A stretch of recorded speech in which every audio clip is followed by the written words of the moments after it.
Bien, écoutez, je vais continuer la série en essayant de traiter les enjeux des élections régionales, enjeux qui se sont modifiés au cours de la campagne et qui, aujourd'hui, apparaissent en réalité comme le tour de chauffe des élections, de l'élection présidentielle. Tel est le véritable enjeu de ces élections régionales. Les différentes listes sont candidates uniquement dans la perspective de l'élection présidentielle et des élections législatives qui suivront. Tel est le positionnement adopté par l'ensemble des candidats. Je ne parle même pas des prétendues listes citoyennes qui présentent, comme ça vient d'être dit, des programmes indigents. Donc, inutile de perdre du temps sur ce genre d'affaires. Elles sont hors jeu. La véritable question, c'est, et les citoyens ont bien compris, que ces élections régionales avaient été nationalisées. Autrement dit, le véritable enjeu est un enjeu national qui ne concerne pas les régions. Les grands partis se moquent parfaitement des régions. Ce qui les intéresse, c'est la possibilité de se mettre en bonne position pour l'élection présidentielle. Et à cet égard, le carton rouge que nous proposons est également un carton rouge qui s'applique dans cette perspective de l'élection présidentielle. Nous donnons un carton rouge à tous ceux qui préparent l'élection présidentielle dans les conditions actuelles. La situation est tout à fait nouvelle. Enfin, elle est nouvelle, oui et non, parce que le tripartisme que nous connaissons aujourd'hui est quelque chose qui existe de fait depuis plusieurs années désormais. La différence, c'est que le tripartisme devient une forme de régime politique. Tripartisme, c'est l'articulation parfaitement consciente des trois comparses, des trois complices que sont le Parti socialiste, le bloc de droite qui rassemble les Républicains, l'UDI, le MoDem et puis quelques petits partis satellites. Et le Front National. Nous aurions tort de croire ce que nous explique la propagande du pouvoir et des deux grands partis, de gauche et de droite, à propos du Front National. Le Front National est totalement partie prenante de ce système de collaboration entre ces trois grands partis. D'ailleurs, il suffit de regarder sur le fond, comme ça a été dit, ces trois partis, gauche, droite, gauche socialiste, droite, Front National, sont tous des adeptes des politiques néolibérales en matière économique et sociale. Il y a très peu de différences dans les programmes des trois partis. Et il y a en fait l'objectif de se repasser la balle entre le Parti socialiste et les partis de droite. Le Front National ne sert qu'à faire peur à l'électorat modéré, vieillissant de la gauche et de la droite pour assurer la victoire de l'un ou de l'autre. D'ailleurs, les dirigeants socialistes et les dirigeants de droite sont des gens qui sont patients. Ça ne les gêne pas du tout de perdre une élection parce qu'ils savent très bien que la prochaine fois, ce sera leur tour. Et ainsi de suite. D'ailleurs, si on regarde ces dernières décennies, on s'aperçoit qu'il y a systématiquement ou quasi systématiquement une alternance gauche-droite qui ne change rien. Depuis le tournant de la rigueur de 1982-83, opéré par le Parti socialiste, nous avons assisté à des alternances successives sans alternative. Tel est le régime politique dans lequel nous sommes entrés Et il est possible de passer d'une majorité de gauche à une majorité de droite grâce au Front National. Merci le Front National qui permet d'élire régulièrement tantôt la gauche du Parti Socialiste, tantôt la droite dans ses différentes composantes. Comment est-ce possible? C'est possible parce que Mitterrand a fabriqué le Front National. Il l'a fabriqué pas tout seul. Le Front National se fabrique tout seul. Il se fabrique sur le terreau de la misère, sur le terreau du chômage, de la précarité, du mal logement, des difficultés de tous ordres. C'est là-dessus que prolifère le Front National. Mais le président Mitterrand, à l'époque, lui a donné un sacré coup de main. Parce que la montée du Front National permet de diviser la droite. D'ailleurs, c'est l'objectif du Front National. Le Front National, contrairement à ce que raconte le Parti Socialiste, n'est pas un parti fasciste. Il y a des fascistes à l'intérieur, bien entendu, il y a des gens de l'extrême droite, on les connaît, mais ça n'est pas du tout un parti fasciste. Ce que veut faire le Parti Front National, c'est de siphonner la droite. Tel est son objectif. C'est ça son objectif. Et pour y arriver, il faut naviguer de manière habile pour récupérer à gauche, récupérer chez les abstentionnistes et récupérer à droite, tout en évitant de perdre les plus extrémistes qui sont parmi les électeurs du Front National. Donc le Front National a été fabriqué par le chômage, provoqué par les politiques de la gauche et de la droite, et volontairement aidé par Mitterrand, qui a, je le rappelle, il faut que tout le monde comprenne bien cette idée centrale, le Parti Socialiste, quand il a décidé de changer le mode électoral pour les élections législatives, qui étaient auparavant des élections à la proportionnelle, par circonscription, pour les passer à la proportionnelle, système d'ailleurs beaucoup plus juste que le système par circonscription, et bien du coup, il a permis l'entrée du Front National à l'Assemblée nationale, tout en ouvrant les portes de la télévision et de la radio publique au Front National pour fabriquer médiatiquement le père Le Pen, comme sa fille fait l'objet d'une fabrication pure et simple par les médias. Ça sert à quoi de fabriquer du Front National avec le père, la fille, la nièce et puis peut-être encore d'autres? Eh bien, ça sert à faire peur à l'électorat le plus fragile, le moins politisé, pour que cet électorat de gauche ou de droite, quand il est confronté à un vote au deuxième tour entre un candidat du Front National et un candidat soit de gauche, soit de droite, eh bien cet électeur de sensibilité de droite, par exemple, accepte de voter pour le candidat de gauche pour faire barrage au Front National, et inversement, pour éviter, s'il y a un candidat de droite face à un candidat de gauche, eh bien que les électeurs de gauche votent pour le candidat de droite pour faire barrage au Front National. C'est ce qui a été fait en 2002, au deuxième tour de l'élection présidentielle, quand il y avait l'opposition entre Chirac et Le Pen.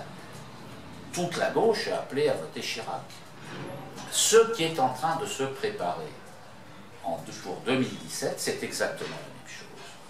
C'est la préparation psychologique de l'électorat de gauche à voter pour le candidat de droite, au cas où Madame Le Pen serait présente au second tour. Et inversement, la préparation psychologique de l'électorat de droite pour voter pour le candidat de gauche au cas où il serait opposé à Madame Le Pen. Pour parvenir à cet objectif, il faut absolument que Madame Le Pen soit présente au deuxième tour. Mais M. Hollande le dit, M. Sarkozy le dit, il considèrent que Madame Le Pen est le meilleur candidat. Ils votent Madame Le Pen. Ils votent pour qu'elle soit présente au deuxième tour. Parce qu'ils considèrent que si elle est présente au deuxième tour et qu'elle est opposée à eux, ils vont gagner le deuxième tour. Parce que si c'est M. Hollande qui est présent face à Madame Le Pen, il y a toutes les chances pour qu'une partie de la droite vote pour lui. Et si c'est M. Sarkozy et M. Juppé qui est présent au deuxième tour, il a toutes les chances qu'une partie de la gauche, comme en 2002, vote pour lui. Et donc ils ont la certitude d'être élus si Madame Le Pen est présente au second tour. Donc Madame Le Pen sert à maintenir le blocage du système entre ces alternances sans alternative entre la gauche et la droite. Différence entre la gauche et la droite qui, aujourd'hui, n'a plus aucun contenu. Ils font les mêmes politiques, ils ont les mêmes références en matière de politique sociale et économique. Et donc, nous sommes dans ce clivage, aujourd'hui, artificiel. Parce que le véritable clivage, selon nous, n'est plus entre la gauche et la droite. Il est entre les classes dominantes et les classes dominées. Et c'est bien cela qui doit faire la différence entre les partis. Or, les comparses, les trois comparses du tripartisme, partagent les mêmes références. Globalement, évidemment, les uns et les autres n'ont que le mot de république à la bouche, bien sûr. Mais quand on regarde dans le détail leurs pratiques politiques, ce qu'ils font depuis des décennies quand ils exercent le pouvoir, et quand on regarde leur programme, on s'aperçoit bien que ça n'est pas de ce côté-là que le changement viendra. Donc nous sommes dans cette situation où tout est fait pour continuer à bloquer le système et laisser le pouvoir soit à la gauche socialiste, soit aux différents partis de droite grâce au Front National. C'est cela qu'il faut briser. Et le vote carton rouge auquel nous appelons est un vote carton rouge qui porte également sur ces enjeux. Parce que si nous ne parvenons pas à avoir un candidat à l'élection présidentielle, eh bien, c'est évidemment ce que nous ferons également en 2017, un vote carton rouge pour briser ce tripartisme. Alors, les élections régionales doivent être une étape importante pour briser ce tripartisme. L'instrument pour briser le tripartisme, c'est le vote carton rouge. Parce que plus nombreux seront les cartons rouges le soir du dimanche 6 décembre dans les bureaux de vote, plus cette élection sera délégitimée. Parce que nous n'avons pas 36 instruments à notre disposition. Si en 2017, c'est bien le schéma que je viens d'évoquer qui se réalise, et tout laisse penser que c'est bien ce qui va se passer. D'ailleurs, c'est dans ce sens qu'agissent les trois comparses, Parti socialiste, droite, Front National. Quelle sera la bonne attitude politique? On ne peut pas mettre le doigt dans cet engrenage.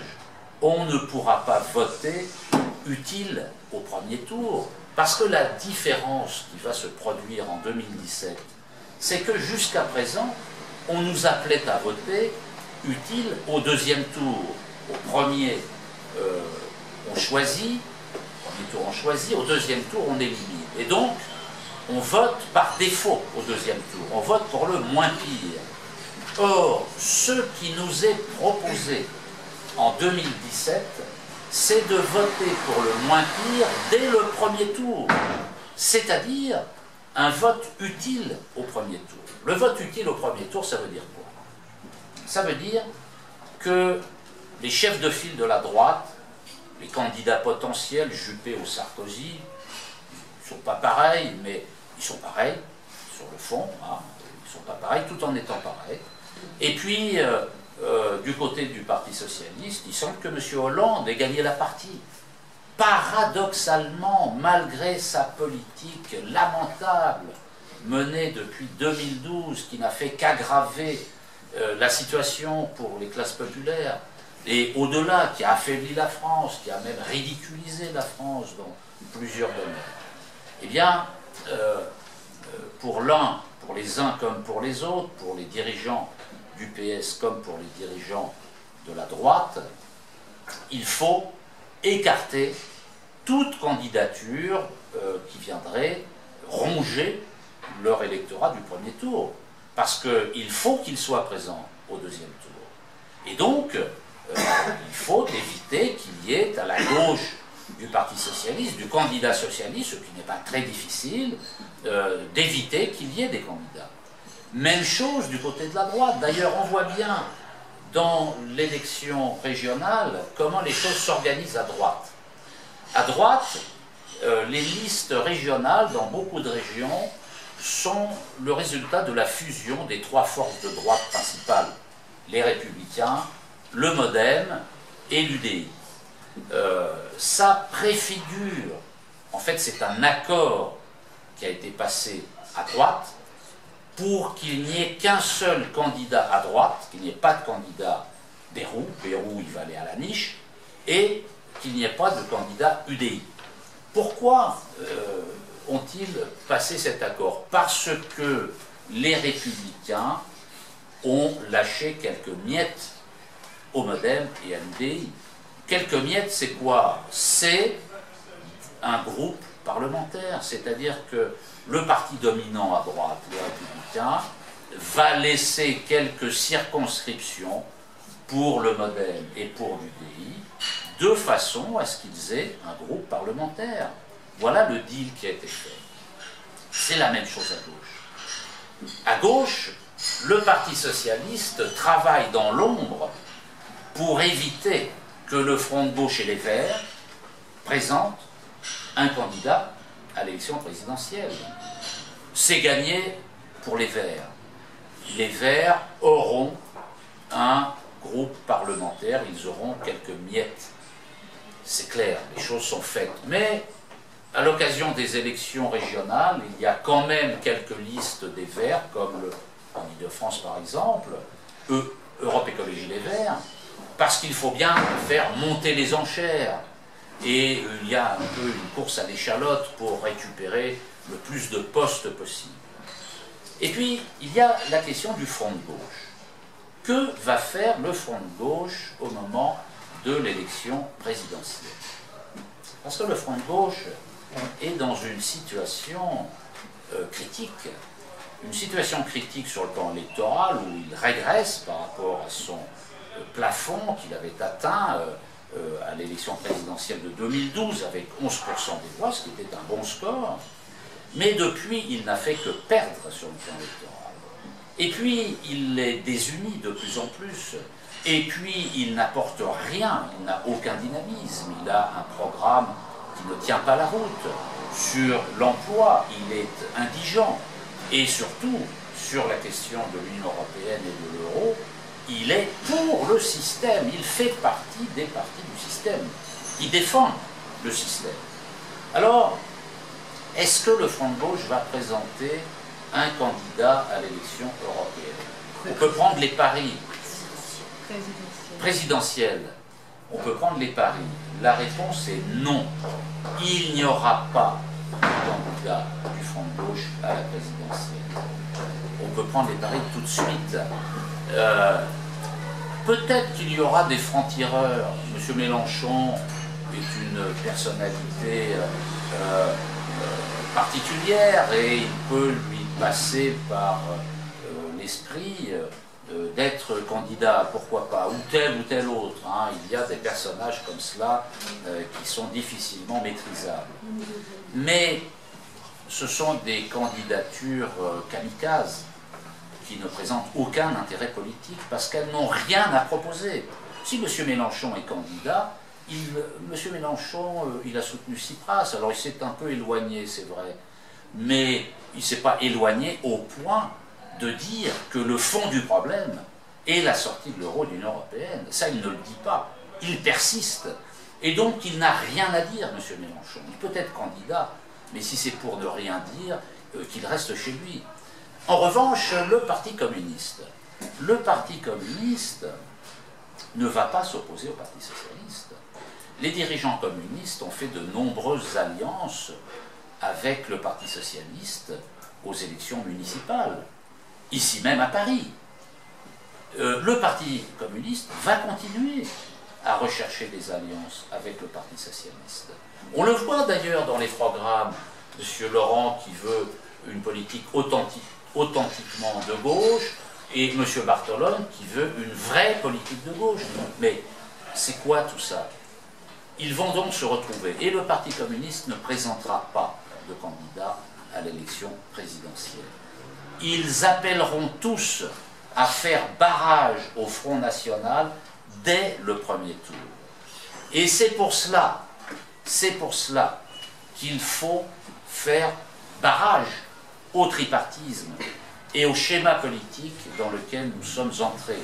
Parce que si on continue de mettre le doigt dans cet engrenage, eh bien, comme on s'en aperçoit, nous allons être totalement happés par le système.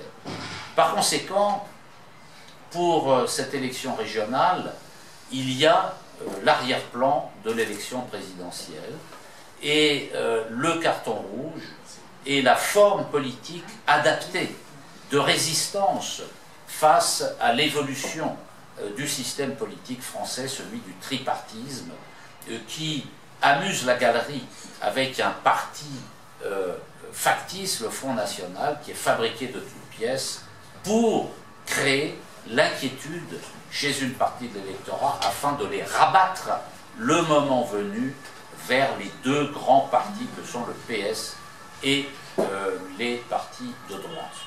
Tel est pour nous le fond politique de cette élection régionale dans la perspective de l'élection présidentielle.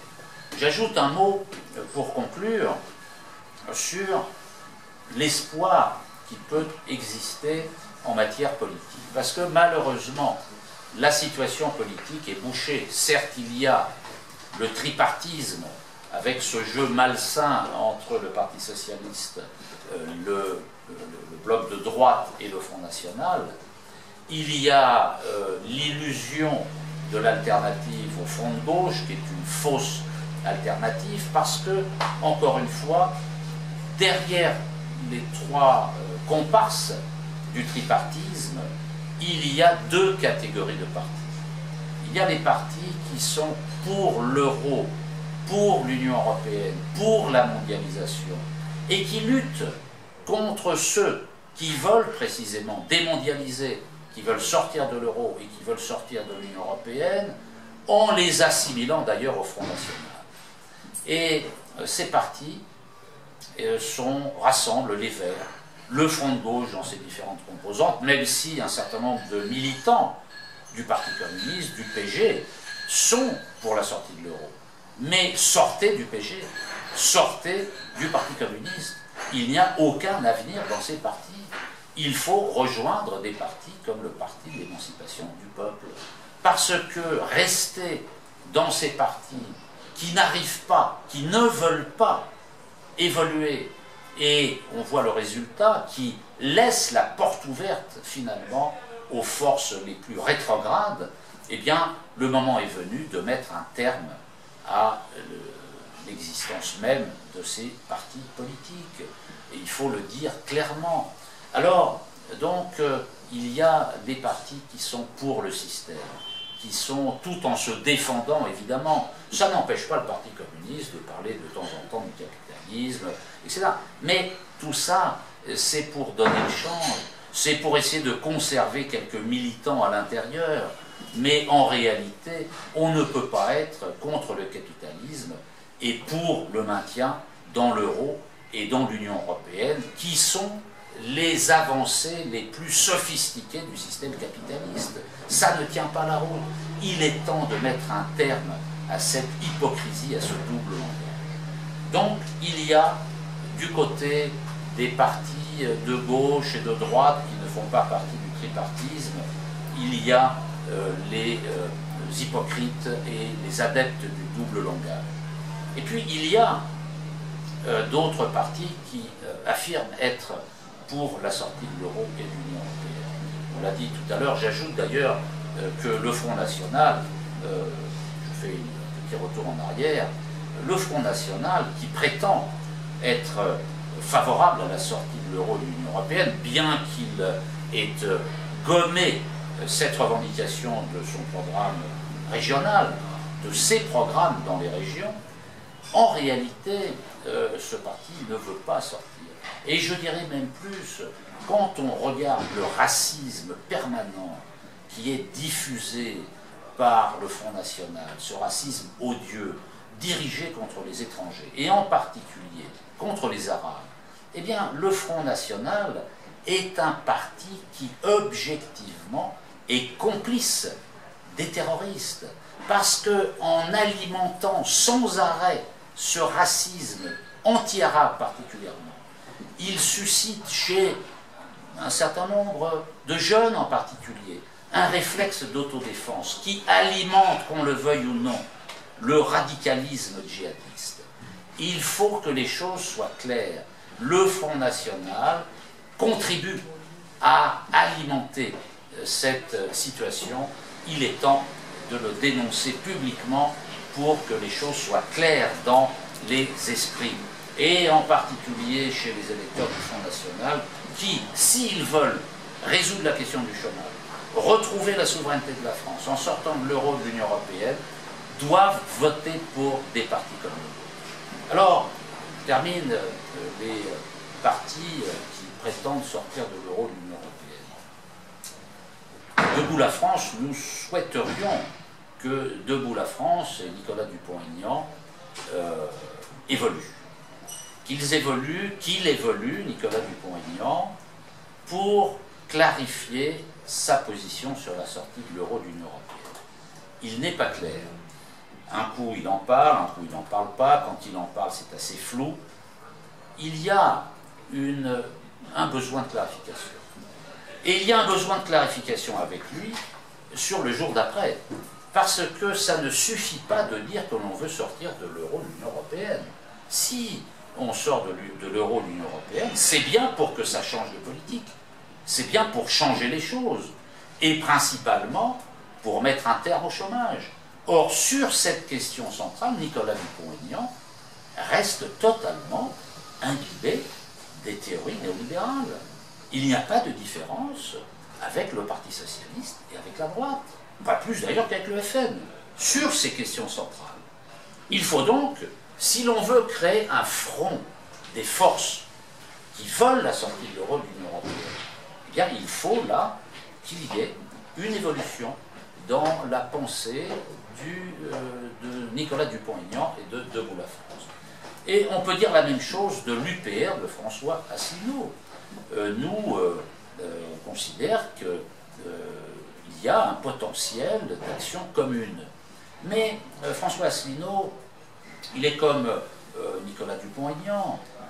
Il considère que la Ve République, avec ses institutions, et particulièrement l'élection présidentielle, l'élection du président de la République au suffrage universel direct, est la panacée. Il est totalement fasciné, comme Nicolas Dupont-Aignan, par l'élection présidentielle. Il pense qu'ils sont les sauveurs, pas des individus qui vont sauver la patrie. Ce sont des rassemblements de citoyens par la mobilisation des citoyens. Donc, il y a là un problème politique de clarification sur les institutions. On ne peut pas faire confiance à des personnalités qui ne croient que dans le pouvoir personnel. Parce que la Ve République, c'est le pouvoir personnel du président de la République. Nous ne voulons pas d'un pouvoir personnel. Et puis, quand il y a des propositions de sortie de l'euro, ça a été dit tout à l'heure, je le dis rapidement, on ne peut pas utiliser l'article 50 du traité de Lisbonne. Je rappelle que l'article 50 du traité de Lisbonne autorise la sortie de l'euro, c'est marqué dans le traité, et donc sur le papier c'est possible. mais c'est une illusion totale.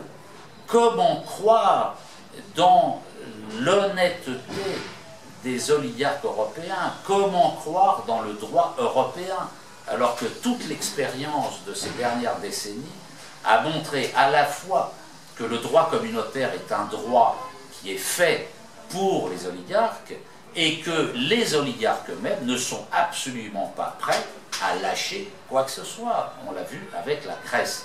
Donc, prétendre sortir par l'article 50, c'est une impasse. C'est faire le contraire de ce que l'on prétend. Il faut des actes unilatéraux. Il faut faire comme le général de Gaulle, c'est-à-dire faire une politique de la chaise vide et décider de mettre un terme à la collaboration avec l'Union européenne.